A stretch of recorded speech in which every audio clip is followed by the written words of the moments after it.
আমরা যেটা যৌক্তিক মনে করব সেটাতে আমরা আগেই বলেছি আমরা একমত হব, সহযোগিতাও করব।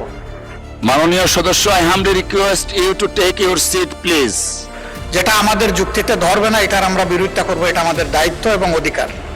আপনি দয়া করে বসুন, আমরা দিনের কার্যসূচিতে যাব। মাননীয় স্বরাষ্ট্রমন্ত্রী, যে আইন প্রণয়নের সমস্ত স্টেপস পার হয়ে যাওয়ার পরে এটা কি রকম ওয়ার্কআউট সেটা আমি বুঝতে পারি নাই।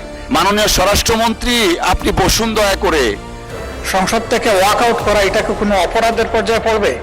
এর বাইরে আমরা কোনো কথা আলাপও করি নাই এবং কোনো ক্রিটিসিজমও করি নাই। আমরা নতুন এসেছি, আমরা তাদের কাছ থেকেই শিখব, কিন্তু সেখানে যদি কোনো আমরা চলে যাওয়ার পরে ডেরিগেটরি কমেন্ট করা হয় তাহলে পরিবেশ ক্ষুণ্ণ হবে। আমরা জানি যে সংসদে সরকারি দল বিরোধী দল থাকবে, সকল বিষয়ে একমত হব এটা স্বাভাবিক না। আমরা যেটা যৌক্তিক মনে করব সেটাতে আমরা আগেই বলেছি আমরা একমত হব, সহযোগিতাও করব। যেটা আমাদের যুক্তিতে ধরবে না এটার আমরা বিরোধিতা করব, এটা আমাদের দায়িত্ব এবং অধিকার। তা আমি একটু জানতে চাচ্ছি যে আসলে সংসদ থেকে ওয়াক আউট করা এটা কি কোনো অপরাধের পর্যায়ে পড়বে?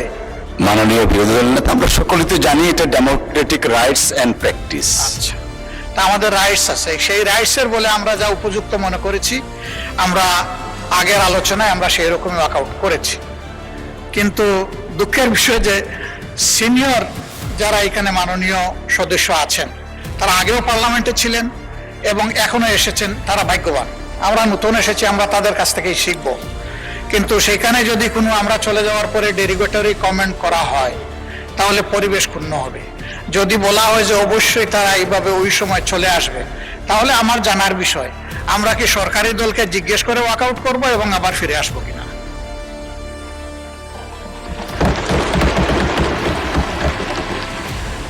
আমি আপনার দৃষ্টি আকর্ষণ করলাম, আমি আশা করব ভবিষ্যতে এই ধরনের পরিবেশ নষ্ট হয়, এই ধরনের কেউ কোনো কর্মকাণ্ডে জড়িত হবেন না। ধন্যবাদ আপনাকে মাননীয় স্পিকার।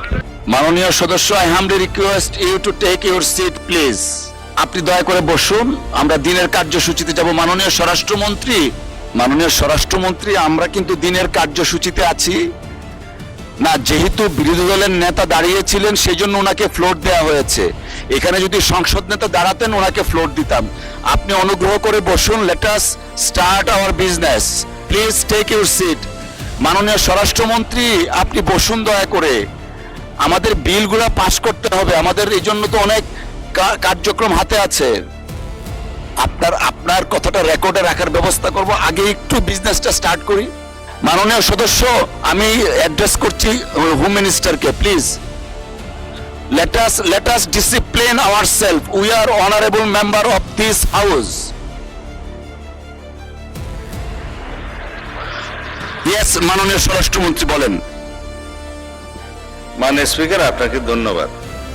মাননীয় বিরোধী দলীয় নেতার প্রতি সম্মান প্রদর্শন করে ওনারা ওয়াকআউট করার সময় আমি জাস্ট দাঁড়িয়ে বলেছিলাম যে আইন প্রণয়নের সমস্ত স্টেপস পার হয়ে যাওয়ার পরে এটা কি রকম ওয়ার্কআউট সেটা আমি বুঝতে পারি নাই। তবে ধন্যবাদ জানানোর জন্য দাঁড়িয়েছিলাম যে ওনারা প্রত্যেকটা স্টেপে ফার্স্ট, সেকেন্ড, থার্ড রিডিং পর্যন্ত প্রত্যেকটা আইনে সহায়তা করেছেন। এর বাইরে আমরা কোনো কথা আলাপও করি নাই এবং কোনো ক্রিটিসিজমও করি নাই।